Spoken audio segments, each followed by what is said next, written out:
খেয়াল রাখবেন, তাদের কাছে মাওলানাও আছে, তাদের কাছে মাদ্রাসাও আছে, তাদের কাছে মসজিদও আছে। সুন্নিদের কাছেও মাওলানা আছে, সুন্নিদের কাছে মাদ্রাসাও আছে, সুন্নিদের কাছে মসজিদও আছে।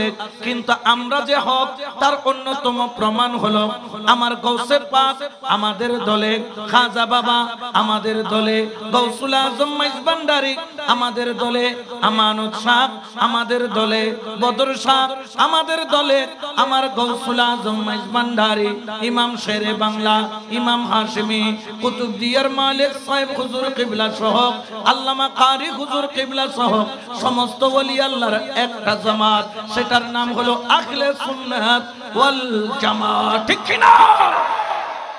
কোন সন্দেহ আছে? আরো জোরে বলেন না আছে?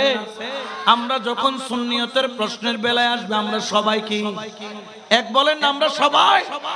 যদি ওলি আল্লাহর মাজারে হামলা হয়, ওলি আল্লাহর শানে গুস্তাখি হয়, বিরোধিতা হয়, কে কার মুরিদ সেটা দেখার দরকার নাই।